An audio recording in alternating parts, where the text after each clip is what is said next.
a lot of times the things dreams bring up are what we're maybe trying to avoid. They're not always pointing to easy things in our lives, but the emotion seems to really be what guides and fuels our dream life. If we want to know what we're really feeling and what's really important to us, the dream content is using emotions and giving us a picture of those emotions. If you see it as a picture of what you're feeling, then you get an image for something that you may not have words for, or you may not have been able to articulate, or you don't even know what's wrong or how you really feel. A dream can give you a sense of that. If you think about how dreams totally immerse you in even sometimes very wild and impossible scenarios, but at the time they're so experientially real that is the language of dreams, that experiential, magical, crazy realm that we visit when we're dreaming.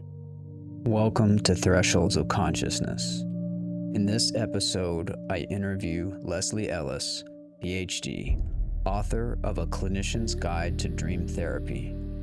We speak about embodied dream work and working with nightmares. I hope you enjoy the conversation.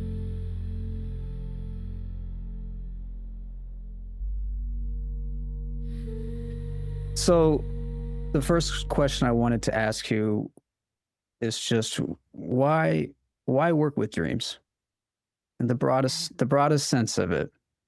I think the biggest reason is that dreams give us a wider perspective than we have in our waking life, and they can give you kind of a new take, an expanded take. They can give you information about your own personal situation or the wider situation that you just haven't thought of. It's like our thinking mind has a particular track, and our dreaming mind has a much wider track. And so it accesses memories and information from our subconscious, and it has a lot wider swath of information to draw from. So even though it's not always easy to immediately understand our dreams, they have more wisdom than we can access while we're awake. And I say that based on a lot of experience, not just from what I think might be true, but from working with dreams for decades now, that there's so much wisdom in them, but it's packed in there like a really good poem, and that it's not immediately obvious. You don't always wake up from a dream, or very often wake up from a dream and instantly know, oh, this is what it's telling me. It's there's a process to discerning what they're on about, but they do give you just a wider take, a much more interesting scope of information that you can apply directly to your life or to the world in general. Well, can you say a little more about that last part, the application of, I know every dream is going to be different for every person, and there's so many ways that could show up. Just from your experience, what does that look like when someone applies something from a dream in their life? So it's varied, as you alluded to, but I would say to start with, generally dreams pick up on our prevailing emotions. I like the ideas from Ernest Hartmann, who's one of the most well-known and I think respected dream researchers, and he was also a dream worker, a dream analyst. And so he looked at dreams from all angles, and he would say that dreams are picture metaphors of our most prevailing emotion. So what's going on from a feeling sense, and the feelings can be varied. They can be maybe historic, maybe from, and maybe they can be happening, but we're kind of holding them at bay. A lot of times the things dreams bring up are what we're kind of maybe trying to avoid. They're not always pointing to easy things in our lives, but the emotion seems to really be what guides and fuels our dream life. And so if we want to know what we're really feeling and what's really important to us, the dream content is using emotions and giving us a picture of those emotions. So that's a useful way to understand a dream, is as a picture or a vignette or a little movie about what we're really feeling. And it's a metaphor, so it's not necessary to take it as as literal or read it at face value, but if you see it as a picture of what you're feeling, then you get an image for something that you may not have words for, or you may not have been able to articulate, or you don't even know what's wrong or how you really feel. A dream can give you a sense of that. And Ernest Hartmann used as an example, like a sort of obvious example, he pictured, he said it at, like, if you have trauma, you'll often dream about big forces. He used a tidal wave as the overwhelming emotion that someone would feel after a big trauma or big traumatic event, and the wave being like something that would overwhelm you. So a picture of a really big feeling as an simple example. But dreams are often very nuanced and very particular to our situation. In your work, you have a way of both bridging the scientific and the clinical and the experiential. I wonder if we could spend a moment just talking about some of the scientific theories around dreaming and what you come to understand and know about why we dream from that framework. Well, our dreaming is part of our sleep cycle, and so we have 4 or 5 different waves of sleep cycle. We'll go into a really deep sleep where we're doing a lot of physiological repair and restoration, and then we cycle in and out of REM sleep, rapid eye movement sleep, where most of our dreams happen. But although they're now seeing that we dream not only across the spectrum of the night, but also we have dreamlike experiences during the day. The dreaming isn't even limited to night. But that being said, the most sort of dreamlike or the most impactful dreams still appear to happen during REM sleep. And so during REM sleep, what the research is showing that it's hard to study dreams scientifically. Like, we can't really we can see the dreaming brain, we can see when we're dreaming, we can't always see what we're dreaming or the impact of it, because we can only kind of see it indirectly. And so the instruments to measure our brainwaves are getting more sophisticated, and we're learning more and more how to study dreams, but it's still kind of a guess, I will say. Like, the scientific descriptions of dreaming are kind of what people say when you wake them up and they report it. And it's a difficult phenomenon to study because it happens when we're unconscious, and it relies so much on what you report, and our memories are imperfect about dreaming. But that being said, dreaming seems to help with consolidating our memories. So of the millions of things that flash by us during the day, how do we decide what gets stored in long-term memory? How does it get transferred to long-term memory? Dreaming seems to be implicated in that process of selecting and consolidating what is important to keep so that we can access it in the future. And at the same time, it seems to regulate our emotion. It has a lot of emotion processing sort of built into it by the way we have these, picture metaphors of our emotions, and we're experiencing them as we're dreaming. But one theory I like, and there are many, but one of them is that, when we're sleeping, our nervous system and our activation is always quieter because our body's sleeping. So we're not as apt to get as alarmed. So it might be a quieter, safer place to process some of the things that are difficult. And so we can kind of get used to the idea of different threatening things or difficult feelings. We can stay with them because we're not as activated and we're not as distracted. And so there's, some research that shows that when you dream about something, you have you're calmer about it, or it's more integrated over time than if you don't. Sometimes it also goes to work. Your subconscious goes to work on problems, or it comes up with creative solutions.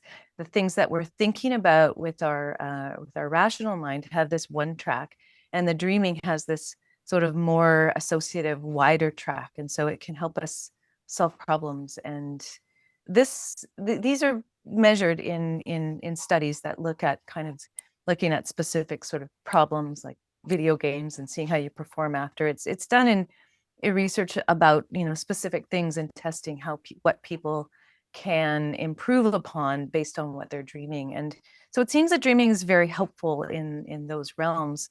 And we also don't know for sure if it's specifically dreaming, but I think dreaming actually does a lot more than what you can really show in the lab. Just because I've sat with people in therapy sessions and I teach therapists how to work with dreams, I can see that dreams can be, so helpful at dealing with existential crises and difficult problems, or loss of a partner or a spouse or a pet, or like in times when there's a lot of change and a lot of challenge. Dreaming seems to help ease us through those transitions. And not always. There's also nightmares, which I can get into a little bit too, where dreaming doesn't seem to be that helpful. But a lot of times there's a way that it quiets our mind, it quiets our nervous system, quiets our body, because we're mostly sleeping when we're dreaming, and we can work through things, and our body works through it at a more of an emotional and an image-based channel. And so our mind doesn't interfere as much maybe with the process. Can you share that last piece? And yes, I would like to ask some questions about nightmares. That last piece of just helping that process when there's a big change and having this channel of images that are moving through us in the nighttime. How do you see that helps people from the personal standpoint? Yeah, I think about the images that come when people are, in sort of transition, or things are turbulent, because our dreaming seems to amp up when we're kind of charged. And the images that come it's really hard to generalize about them. Sometimes it'll come as a character or figure that actually speaks directly to us and just says, you know, says something that really strikes us, and it might be directly related to the issues that we're facing, or it might be that the characters embody some quality that we're missing. They often bring things that are missing, or things that are opposite to how we are, or pieces that we need that might not be immediately obvious to us that they're helpful. But there's a way that dreams can fill in our blind spots.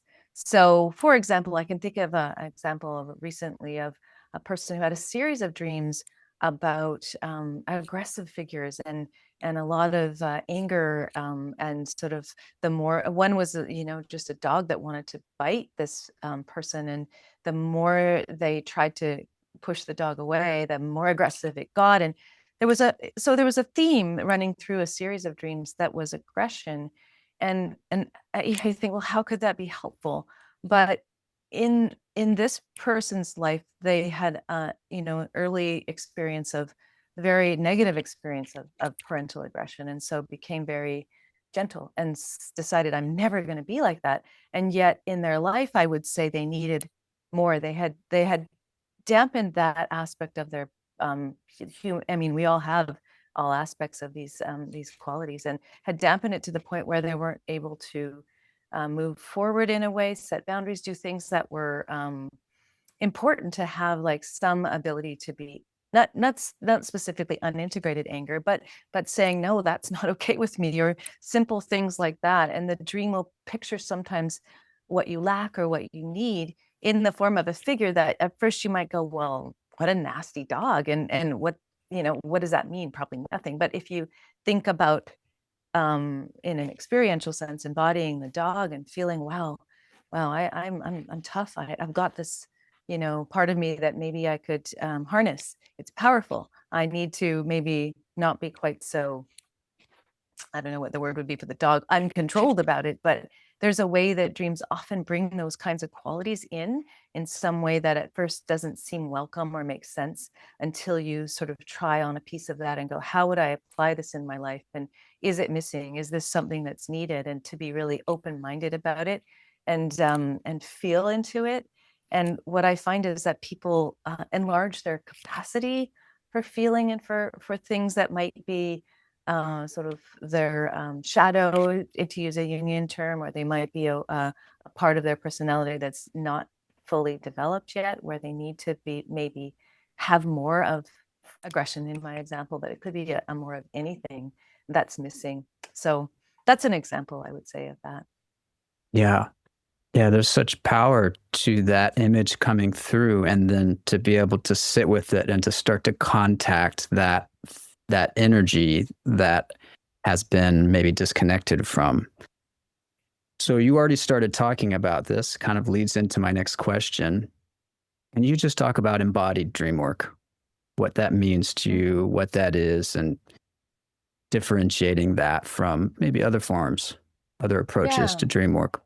I'd love to. Yeah, because that is my favorite way of working with dreams. And what I will say is the initially dream work as it was practiced by Freud and Jung, and they first brought dream work into clinical practice, there was quite an analytical aspect to it, and still is. You know, there's a lot of attention to symbolism and metaphor and what it means, and how it might be related to, you know, the larger, you know, literature, archetypes, culture. And so it's quite a heady way of interpreting dreams and then applying it to, well, how does this relate to my life? And it's like treating a dream like a puzzle, or like it's got clues. And I don't mean to dismiss that. It does have its place, but I find because dreams are not coming from our thinking brain, our prefrontal cortex, our thinking brain, our logical brain is very damped down when we're dreaming. So we're dreaming from our body, from our emotional centers, from our more from image based centers of our brain. So we have a different source for the information that's coming into us, and it's very embodied and experiential. If you think about how dreams totally immerse you in even sometimes very wild and impossible scenarios, but at the time they're so experientially real that that is the language of dreams, that experiential you know, magical, crazy realm that we visit when we're dreaming. And so it feels like if that's the language of the dream, then we need to understand them, we need to enter the dreaming mindset, or the dreaming, it's not really mindset, actually, it's not really the right word, but the dreaming experience, to feel into what they're trying to bring us. And they're bringing us an experience more than an idea. And sometimes the experience is a way of really helping us to expand our what we feel is possible, or shift our perspective. And so I like to enter into dreams, and encourage people to enter into dreams by first going back just into the dreamscape, remembering it, but remembering by revisiting and walking through the dream, and then trying it on experientially from several different angles. And I incorporate a practice called focusing into this work. Focusing was developed by Eugene Gendlin as a way to listen to the messages from our body and our subconscious, and it's very subtle and powerful. And I feel like it marries beautifully with this experiential way of being with dreams. And some of the methods that I favor are some that Gendlin himself flagged as good ways to explore dreams. The first one is like that, just going back into the dream and being in it and looking around. And what I've found in doing this over years and years is that the dreams are not static. And so that's one thing that's different from the analytic part of dreaming, is when you write it down, often it's treated as though that text is sacred, and and it's never a perfect, actually, it's never a perfect picture of the dream, because as we're writing it down, you know how the feeling is like there's so much more that was there and I don't remember it well, but I'll do my best to capture it in writing. But I never really do fully capture it in writing.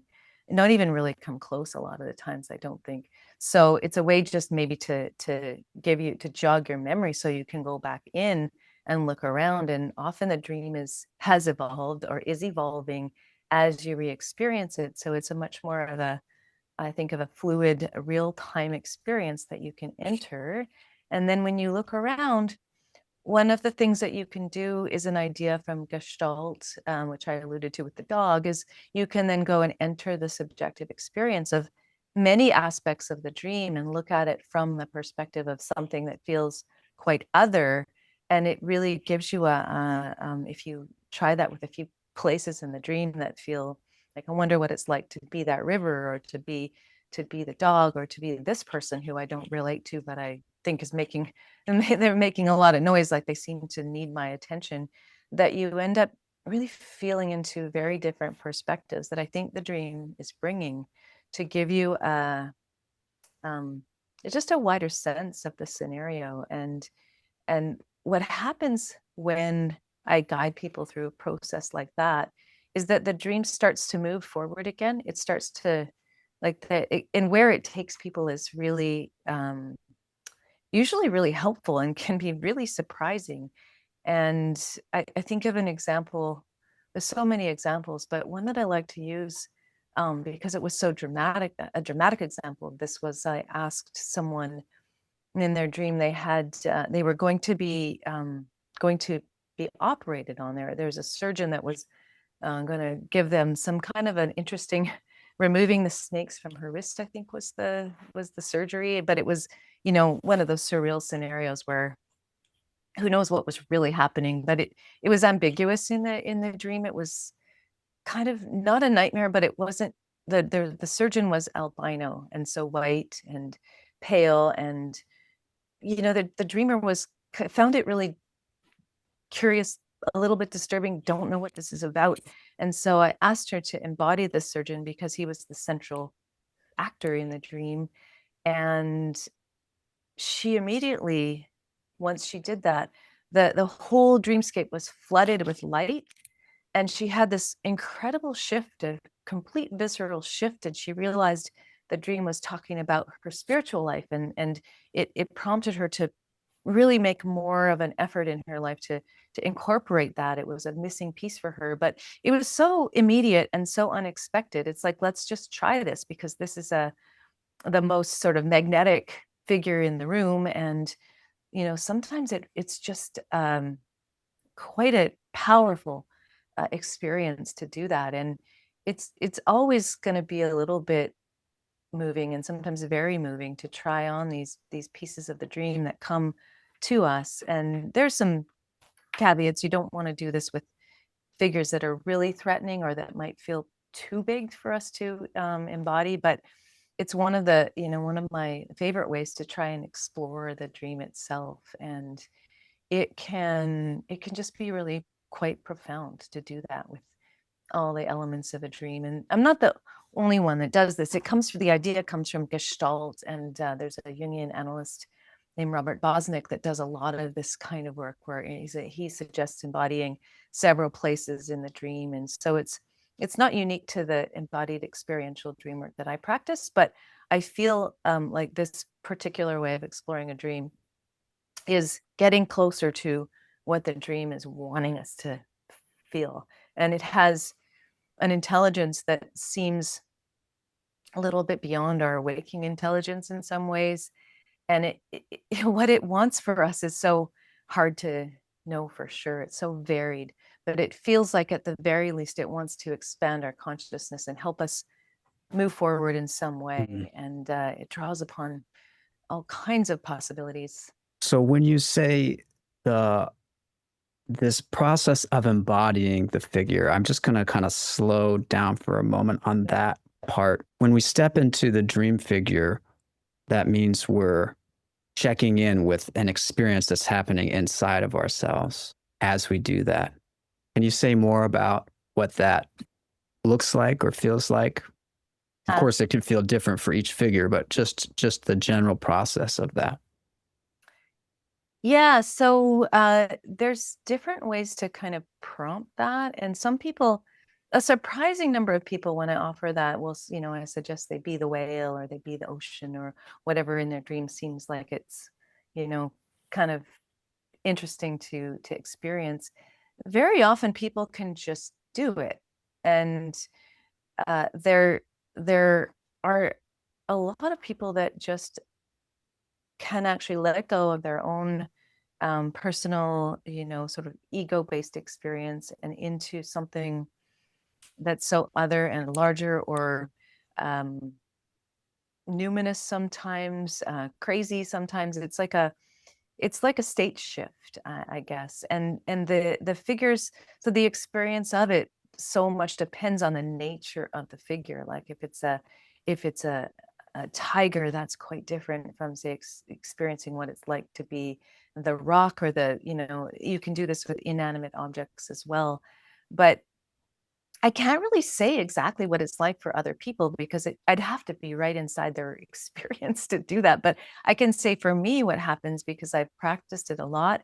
And I think of it also very similar to Jungian active imagination, where you go into dreamscapes and let them carry forward and have conversations with dream figures, is that it's like ideally, your waking consciousness, your ego, your usual way of approaching things and your trains of thought, that can all fall away. And you can immerse yourself into something that's a very different kind of experience than you would normally have. And and then how it unfolds so much depends on just the nature of the image that you're embodying. But I just find that especially when I'm stumped with a dream or the person I'm working with doesn't know what that particular, what's that white rabbit doing there? Or what's this crazy object that I can't even describe? And when I invite people to embody it from the inside, it's like there's a whole different take on not just the dream, but just on like how you experience the world. And over time, what I think happens is that we become a little bit less egocentric and have more a wider capacity for different kinds of experience and different points of view. I think it really loosens up um, our sort of attention. It's like that it's all about me or this is all personal. And I think we become larger larger in our consciousness, larger people, more capacity for experience that's outside of what we're used to. I think it can be an extremely expansive thing to slip into some other character, and sometimes they're uncomfortable. Sometimes in my dreams I've embodied characters that I don't have a lot of love for. And that's also very interesting too, to feel into something. Like I remember in one of my dream sessions, I was a shark and I was feeling the coldness of that. And it helped me understand something that I wouldn't have gotten if I just imagined hypothetically what it's like to be this cold fish, So it's interesting to do it that way as well, because you get, I think, empathy for other points of view. Many other Wow. things, but that's the main Yeah. point, I guess. Yeah. And so when it comes to nightmares, because you've applied this in the context of working with nightmares, this approach, what does it mean for working with nightmares? What does engaging in this way um look like in the context of a nightmare? Something that's very challenging in that way. Mhm. Yeah, so I want to first say that the idea of letting the dream flow forward in an experiential way is the state of the art for treating nightmares. And there's a lots of evidence for a practice called imagery rehearsal therapy, which is essentially going back to the dream. Immersing in the dream isn't necessarily a part of it, the experiential part. I like to add that, but it's more going to the place in the dream where maybe it's a challenge or where it ends or where you want to change something, and imagining the dream forward from there, letting it carry forward. And in imagery rehearsal therapy, it's like um, letting it carry forward in almost any way that you like, or that's the original protocol. But um, now there are also more instructions about making it a little bit more constructive where it goes, or a little bit like a better ending. But that's not so much the important part about the quality of the ending as much as it is letting the dream continue. And so it is dramatically helpful, by the way, just that much, like imagining the dream forward. If you're in a nightmare scenario, nightmares often replay difficult emotions or difficult experiences, and the dream keeps going back to the same experiences. They're often repetitive and stuck, and people get really discouraged and even suicidal when this happens a lot. And so imagining it going forward is extremely powerful at shifting the dream, reducing the distress it causes, reducing the number of nightmares. So just in that alone is a powerful intervention that anybody can do. It's so simple, really. And so what I do in it with the experiential component is I add some things that I think make it more likely to be helpful, in that I encourage people to start with just attention to their own body and being calm and present. So that, especially if you have woken up from a nightmare or the thought of the nightmare gets you really agitated, to start with just a neutral or a calm body, because so much of what we experience is state dependent. So to pay attention to the state we're in, especially if we need to calm down and kind of recognize that we're just in our bedroom or in our house and we're safe. And then what I do is invite people to enter into the nightmare scenario with a kind of more observer stance, or a little bit further back, enough of a distance so that there's a little bit more objectivity or a little more neutrality around the images. And I start to ask people to look around for anything that's supportive. That's the first thing I do with every dream, actually, is to say, what in the dream actually brings you support? And it can be kind of strange places, like the vicious dog has some aggression that maybe you need in the situation. Maybe you're being attacked and you actually need some power, you need some bite, maybe that's, a helpful thing. It's there's so many variations on it, but I usually get people to imagine that there's, or look in the dream for things that are supportive, and feel into that sense of strength, whatever in whatever form it brings. And then from there, just let the dream unfold as it will, and just without really forcing it, imagining that, because you're often woken up in a nightmare in a state of arousal, like it's usually waking you up because your heart's beating faster, and you're startled or jolted awake, and so the dream is often stopping in the middle of often the most difficult place. If it's a trauma memory, it's often right at the worst place to stop. And so calming down and getting some support, some resources from the dream, and then letting the dream carry forward is already better, because the dream did have somewhere it was going and it gets stopped. And what I think is happening with IRT and many variations of that people use, including myself, to treat dreaming, is that you're giving the story a place to go. You're giving it a path forward. And then when the dream comes back, which is often the case with these kind of nightmares, you've already given it a route forward, and you've seeded somewhere for it to go. And so a lot of times people will come and go, like, the dream didn't come back, or the dream was different. It's incorporated some of the things I imagined.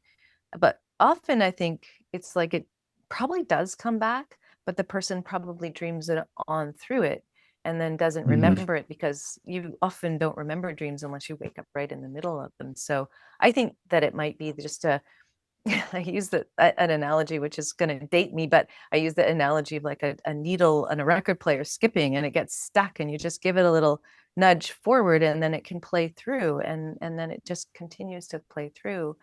And the dreaming is, like we're referring to earlier, part of this conversation. If the dreaming is helping us integrate memories and it gets stuck, then you're giving it a little nudge, and then the dreaming can help us metabolize those traumatic memories or whatever's difficult, and the dreaming can kind of do its job.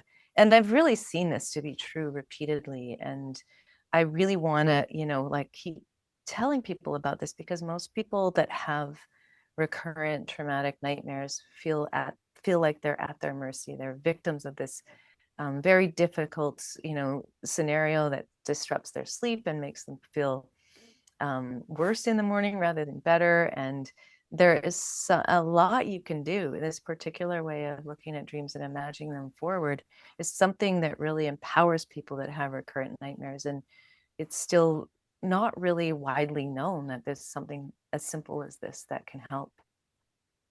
Yeah, well, it's amazing just to notice that connection and what we understand about trauma, the freeze that can happen, the fragmentation that can happen inside of an individual. And that's sort of how I see you talking about the context of a repeating nightmare.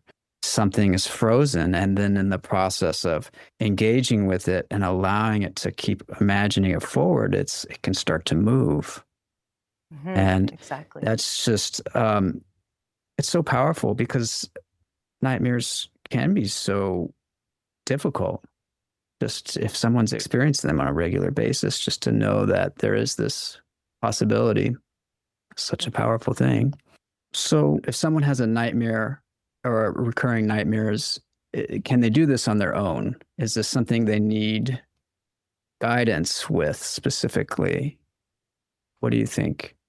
Well, it's something I worked with refugees with severe post-traumatic stress injury as part of my dissertation, and I found that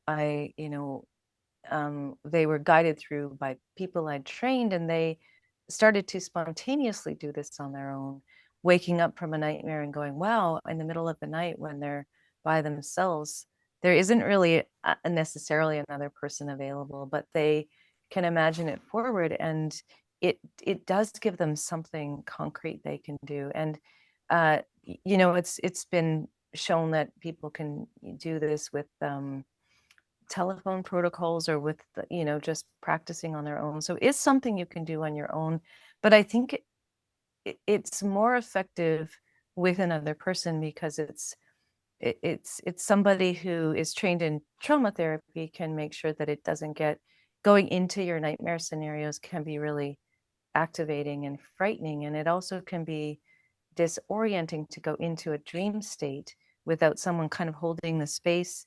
And it's so much of it depends on the capacity of the person, the dreamer, to navigate the, holding different, stances of consciousness, one the watcher and one the experiencer. So if you have a meditative practice and you're able to hold a couple of states at once, it's easier.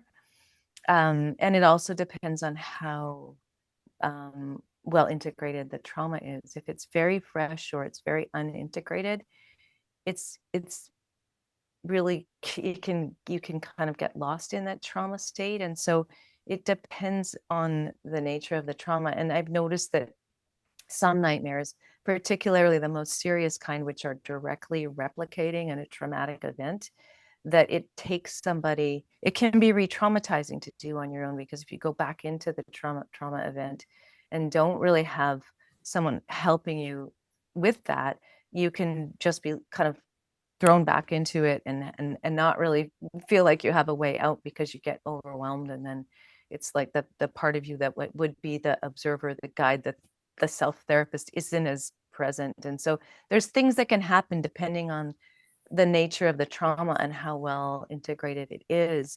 But I think about when people have, I've worked with first responders and people that have had, combat trauma, or where there's something really, really challenging that's happened and they haven't really integrated it or thought about it or wanted to think about it.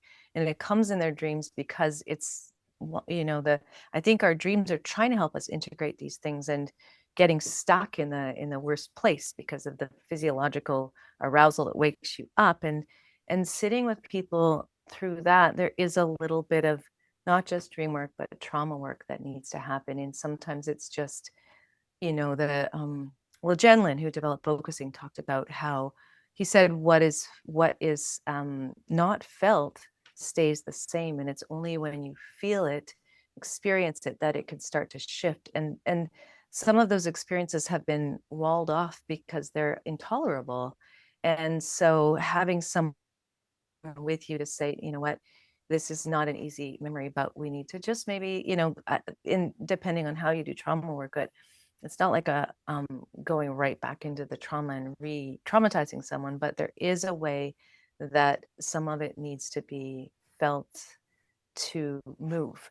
And it's delicate work, and it's so it brings, sometimes the nightmares are specifically about a trauma, and the trauma itself needs attention. And so I feel as though trauma work is ideally done with help, with a therapist, with someone who really knows how to do that and how to be helpful. And once there's a little movement, or once there's you can tell there's movement, by the way, by how the dreams change, which is wonderful. Once the dream starts to become less replicative of the actual trauma and starts to have some other elements that come in, then that's a sign that it's moving. And the dreaming and the person who's experiencing this can start to do some of this on their own. But sometimes there's a real sticking point or a real difficult place where the person really needs someone to sit with them and just be a witness or keep them company there, so they can actually maybe just look at some of these really challenging memories. Yeah, yeah, the resourcing is the word often used in trauma work, and having someone there to just hold that space and to be assessing that. You use the word delicate. There's that edge of both feeling, but also recognizing if we tip into that re-traumatizing place. Yes, Yeah, exactly. yeah, makes so much sense. You wrote an article and it talked about some of your work with Gendlin and some research that you're doing now with some other folks. Um, and I wanted to make sure to just ask you about what you're studying. This is it's kind of tangential, but also very related to experiential dream work, and it's this. The scale was originally developed by Gendlin and three others in 1969 to measure the depth of experiencing just in general. And what Gendlin found was that when people, the sort of the deeper the experiencing level, the more likely they are to benefit from psychotherapy. And so he found that to be the key was the level of capacity to be in direct experience or direct contact with experience. And so they developed a scale that was seven parts, and they used it to research therapy sessions by getting the recordings. And the way it was set up was extremely unwieldy and makes it difficult to study the depth of Hmm. experiencing. And the idea, though, is powerful.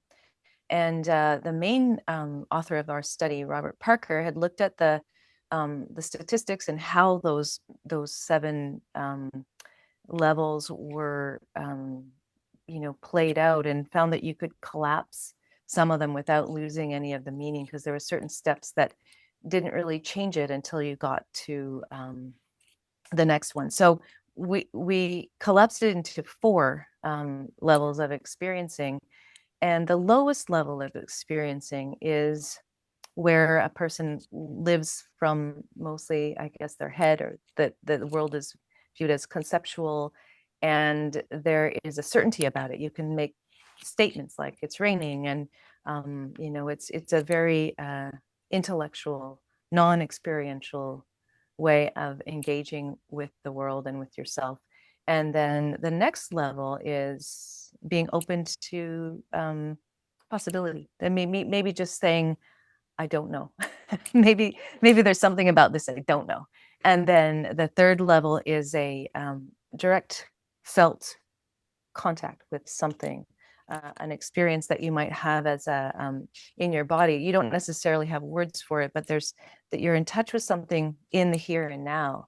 So it's being open to possibility, but also feeling what's there. And it's like a part starting to get in touch with what Gendlin called a felt sense. And then the highest level of experiencing is where you can stay with a felt sense in any situation enough that it starts to move, like it starts to have a little shift, or there's some way that your way of feeling into a situation can start to open up in some way. So the scale is really measuring somebody's ability to have a direct contact with some any aspect of experience, and versus having it be something, oh, I already know about this, I understand it. How there's a way that closes you off to learning anything new about the world. And so we're simplifying the scale so that people can do research into psychotherapy processes with a lot more simplicity. And so it's just in the process of going through data collection and publication, all of that. Well, I'm excited to learn more as you conduct some of those studies. It's really important that that kind of measurement, I think. And I can see how that, I mean, everything there that you're drawing from focusing does plug into working with nightmares, in how you just talked about them. Just the being willing to be open in step two, and then making contact with the sense, and then somehow something starts to move over Yeah. time. Yeah, and it's a tricky dance with nightmares because, there I mean, I think Gendlin is right, and it's certainly my experience and I was a trauma therapist for 25 years and worked with a lot of nightmares and I do find that you can't the scenario, the challenging parts of it won't move if it's just talked about from 20,000 feet. And it's like people can, you might have experienced this yourself, that when people are talking about their experience of, say, childhood, and they have all of the answers about why they are the way they are and what happened, and they can spout all that really, really clearly, and it's articulated well, but nothing shifts for them because it's all at the level of conceptual description of this is how I am the way I am versus directly experiencing an aspect of that in a way that feels immediate and has that feeling of um, immediate and then also different from what I thought. Often it's different from what you think when you have this direct experience. It's dreams are very much filled with those kind of disconnects where this doesn't actually jibe with what I think. I'm feeling something that makes me have to, something has to give because they just aren't compatible. There's the science of memory reconsolidation that really describes this well, how when you have an idea that's fixed and then you come up against an experience that refutes that, you have to update what you believe about the world. Something has to give, and that's, I think, very much what happens very often in direct experiencing. And direct experiencing of dreaming, I think of as just a incredible pathway to have that kind of shift happen, because dreams are, they bring us these um very new and broadening experiences all the time.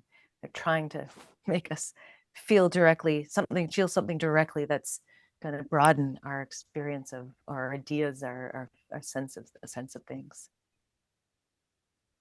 So one of the questions I had to ask you was about using AI to interpret dreams. And I just wanted to get your take on that.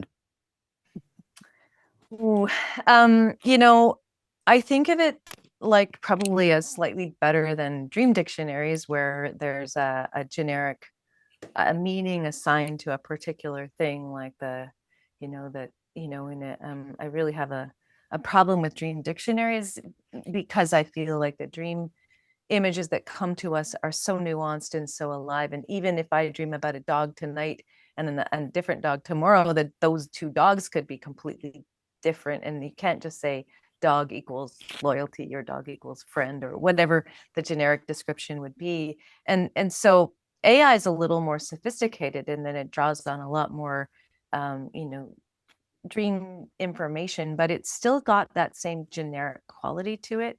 And you can see it in the writing with AI. It still doesn't take into account the nuance or the personal um, details that go into it. So I think if you're kind of just playing with it at a conceptual level, which is where AI kind of stays, then it can give you some ideas. It can be fun to play with. There's a way it can start you down a path, just like talking to someone about your dream or looking at a dream dictionary. It's not that they're always wrong. It's just that what I think is that those ways of looking at dreams and what they might mean get you more thinking conceptually. So at the level of a one in experiencing. Right. And if Stays it at leads that. you, yeah, if it leads you into going, wow, I never thought of it that way. And then you start to feel into something that's available in the moment and it takes you there, then it's a great doorway. But as I think the tendency with AI can be to stay at the level of the conceptual and have very similar to the idea of someone who's can tell you the whole story of their childhood and why they are the way they are, but doesn't really, you know, nothing shifts about it because you just have this concept of it and you know it and you've got it figured out, and therefore what more is there to do? And it can stall you in some ways to have a ready answer, because I don't feel like dreams ever are complete or that you ever have a ready answer. I think they're always always a mystery, and there's always more that we can know and experience from them. Yeah, there's real aliveness in that. And there's a way that that can get truncated in just a conceptual process if it just stays at that thinking. Yeah, and it can sound so good, you know, that you go, yeah, Of course. that's it. Yeah. Right. Of course. Okay. Well, what else? Are you working on a book right now? Did I?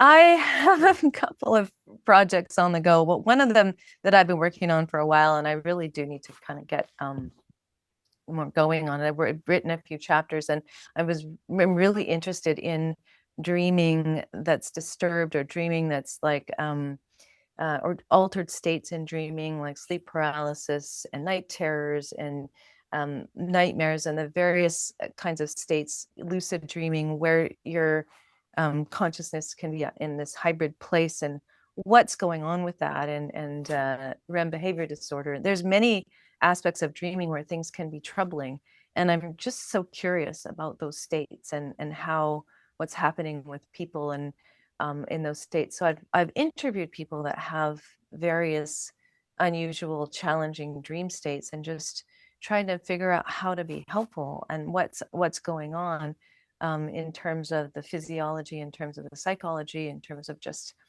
what happens in these end states. And so I've gotten quite a ways down the road with that. I'm still working on it, and at the same time, I've developed this embodied experiential dreamwork method, which I think is now qualifies as a method in its own right. Even though it draws from Jungian and Gestalt and focusing, it's kind of become my own. And I do also want to write, using examples, a book about that, because I teach it, and I've been teaching this program for a few years now. I'm teaching therapists how to use it, but I feel like it would be great to have a book that just focuses on that. I've written a book on a clinician's guide to dream therapy, it's called, where it's more of a generic book for clinicians that don't know how to work with dreams. And it's kind of like you don't know how to work with dreams. There's one book where it can describe all the theories, the scientific theories, and ways to work with dreams, including embodied experiential dreamer, but it's more generic. And I'm just really wanting to record specifically what I'm doing, because I get asked about it a lot, and I only can teach, I like to keep my classes small. I don't like to have more than about 20 people at a time, because I feel like it gets watered down if it's too big. So I've got a few irons in the fire, and I'm writing all the time, but I'm just, yeah, it's still not quite satisfied with everything I've done so far. So I'm just waiting to package it up. But yeah, I'm working on a few and other things as well. But those are the main things, I think. Well, that's a lot. Yeah, I know. I That's tend to have a lot on the go. yeah. Well, and just really amazing contributions. I mean, the book that you've written is now in its second edition. Yes. Yes. And yeah, just a great overview of what it's like to imagine dreams in a clinical context and to work with them. And of course, it makes sense that you might want to, or that you want to be able to talk more specifically and give more room for the method that you've been developing as well. So yeah, I do. And I also am just very interested in the dreams that are disturbing, because I guess those are the questions I get asked most often. And there's a real I think an opening or new avenues where people are looking at disturbed dream states and thinking we can treat these conditions. And the idea of treating difficult dream states or nightmares or is it's kind of new, and it can be applied. Like there's a group working out of a local hospital in Vancouver that's treating addiction, serious addiction. And when people withdraw from an addictive substance, they get flooded with dreams. It's like because addictive substances are often suppressing REM sleep, and then they get flooded with nightmares and challenging dreams just as they're in recovery, as soon as they stop the use of the substance. And so it can send them right back into their addiction because it's so overwhelming. And yet there isn't really been, in the addiction treatment, for example, anybody just trying to treat those dreams. And so the group that I'm working with on that is just in the process of putting together a study. But there's just many avenues like that where there are dreams that are part of an overall state that's difficult. And the dreaming part, like with post-traumatic stress injury, is that if you intervene at the level of the dream, it can make such a difference in all the other aspects of treatment. And it's just so new, and it's so helpful. So I'm just looking at the ways that that could happen, and trying to help. Like I worked with someone who had REM behavior disorder, which is when you're dreaming, you get paralyzed. You get your muscles basically stop working. It's a way to keep us from enacting our dreams and jumping on a bed. And yet sometimes some people have this condition where they don't have this paralysis. And so there's a famous comedian, Mike Birbiglia, who had this and jumped out of a plate glass window from a second story because in his dream he was being chased by a bomb. And it's alarming. It's actually really dangerous. And it's can be a signal for early onset Parkinson's disease. And so it can be a neurodegenerative sign, and there's many things that are done to treat it specifically, but working with the dreams is not something that is generally done. And yet I was working with someone who had these kinds of dreams, and just trying to help them calm their nightmares, just have less intense dreams, because I figured, well, I can't cure maybe the neurological condition, but if their dreams are not so intense, maybe their movements won't be so intense. Maybe they'll be safer. Maybe maybe there's a way that we can help if it's not always a cure. There's many ideas like that where I think dream work could be helpful, sometimes incredibly helpful, like with addiction. If you can help people not be flooded with nightmares, they might be more inclined to stay away from the substance that's not been helpful to them. But there's so many ways avenues to go there, and I'm not necessarily doing all that, but I wanted to explore it and write about it, and kind of open the door to all these possibilities for people to know about. Yeah. Well, it's what a pioneering process that is. And I mean, it's just makes sense to just with the experience that you've had to apply that in that context. And it just seems like I get what you're saying, that there could be so much more to that we can learn about that really can help us understand these things and to treat them more effectively by working with the dreams. So I really look forward to learning more about that. Yeah, well, hopefully I'll get that done soon. And I mean, even just for people to think about dreams differently, like not as some like crazy vignette I had last night that I should just forget about, and the dreams Right. are silly or not important or they're dismissed a lot of the time, is just to go, no, they're not something that we should dismiss. We should pay attention to these dreams. There's lots of wisdom. There's lots of avenues for healing and growth that can Right. happen through dreams. And I think that just even expanding people's ideas about what dreams are and what's possible if you engage with them would be wonderful. Absolutely agree. Yeah, dreaming has been such an important part of so many traditional cultures. Yeah. And um, it's, I just uh, am so glad that people like you are doing this work to bring it to remind us of how significant dreams are and how much of an ally they can be to us in our overall well-being. That's beautifully put. Yes, they are definitely an ally. And you can talk to someone who has frequent nightmares, and they won't necessarily agree with you. But even there, I think nightmares are pointing to something that needs attention, and they're at least trying, I think, to help us, even though they're not always, they don't always feel that way. I think, Yeah. yeah, overall, dreams are part of our physiology. They're part of our makeup. There's a reason we've continued to dream, and I believe that any sort of organic process like that is health promoting. It's meant, it's not, if it were bad for us, I think we would have stopped dreaming. Evolution would have, you know, shifted it so we didn't have this. That's But I right. think that there's a lot of good reasons that we dream, even bad dreams. I think they're trying to help.